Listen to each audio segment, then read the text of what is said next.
ഒരു കൂടിക്കാഴ്ചയെക്കുറിച്ചാണ്. ഇസ്രായേൽ പ്രധാനമന്ത്രി Benjamin നെതന്യാഹുവും US president Donald ട്രംപും കൂടിക്കാഴ്ച നടത്തുന്നു. വളരെ നിർണായകമായ ഈ കൂടിക്കാഴ്ച വാഷിംഗ്ടണിൽ വെച്ചാണ്.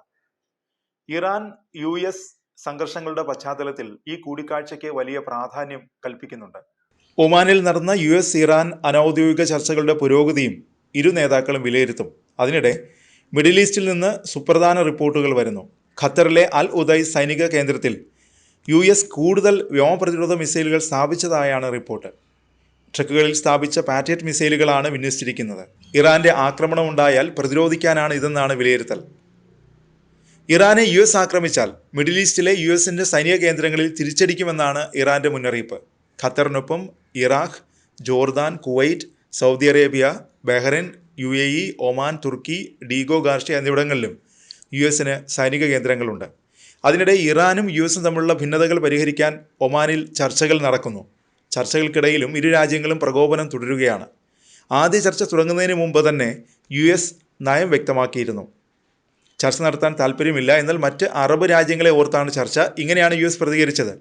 പ്രശ്നങ്ങൾ പരിഹരിക്കാൻ USന് താല്പര്യമില്ലെന്ന് ഇതിൽ നിന്ന് തന്നെ വ്യക്തമാണ്.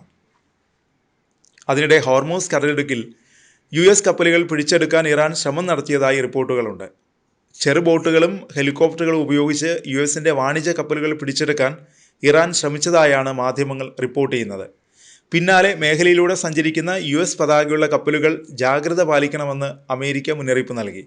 ഇറാൻ തീരത്ത് നിന്ന് പരമാവധി അകലം പാലിക്കാനാണ് US മാരിടൈം അഡ്മിനിസ്ട്രേഷൻ നിർദ്ദേശം നൽകിയിരിക്കുന്നത്. ഇറാൻ തീരത്ത് നിന്ന് പരമാവധി അകന്ന് ഒമാൻ തീരത്തോട് ചേർന്ന് കപ്പലുകൾ സുരക്ഷിതമായി സഞ്ചരിക്കണമെന്നാണ് നിർദ്ദേശം. കപ്പലുകളിൽ കടന്നു കയറാൻ ഇറാൻ സൈന്യം ശ്രമിച്ചാൽ കപ്പൽ ജീവനക്കാർ ബലം പ്രയോഗിച്ച് അവരെ തടയരുതെന്നും മുന്നറിയിപ്പിൽ പറയുന്നു. ഇറാന് നിർണായക സ്വാധീനമുള്ള മേഖലയാണ് ഹോർമൂസ് കടലിടുക്ക്. 2025 കണക്കനുസരിച്ച് പ്രതിദിനം 1.3 കോടി ബാരൽ ക്രൂഡ് ഓയിൽ ഇതിലൂടെ കടന്നു പോകുന്നുണ്ട്. സമുദ്രമാർഗമുള്ള ക്രൂഡ് ഓയിൽ നീക്കത്തിൻ്റെ 1/3 ഈ മേഖലയിലൂടെയാണ് കടന്നു പോകുന്നത്. വലിയൊരളവിൽ പ്രകൃതിവാതകങ്ങൾ ഇതിലൂടെ കൈമാറ്റം ചെയ്യപ്പെടുന്നുണ്ട്. ഇതിലുണ്ടാകുന്ന ചെറിയ തടസ്സങ്ങൾ പോലും രാജ്യാന്തര എണ്ണ വിപണിയെ സാരമായി ബാധിക്കുമെന്നാണ് വിദഗ്ധരുടെ മുന്നറിയിപ്പ്. കഴിഞ്ഞ ദിവസം ഇറാനും USും ചർച്ച നടത്തിയിരുന്നു. ഒമാനിലെ മസ്കറ്റിൽ വെച്ചായിരുന്നു ചർച്ച. മസ്കറ്റിലെ ചർച്ചയെക്കുറിച്ചുള്ള വിവരങ്ങൾ പുറത്തു വന്നു. സമാധാന ആവശ്യങ്ങൾക്ക് ആണവ ഗവേഷണം നടത്താൻ അവകാശമുണ്ടെന്ന് ഇറാൻ ചർച്ചയിൽ വാദിച്ചെന്നാണ് റിപ്പോർട്ട്. ആണവ പരീക്ഷണങ്ങളിൽ അമേരിക്ക അടക്കമുള്ള രാജ്യങ്ങളുടെയും അന്താരാഷ്ട്ര ഏജൻസികളുടെയും നിരീക്ഷണം അനുവദിക്കും.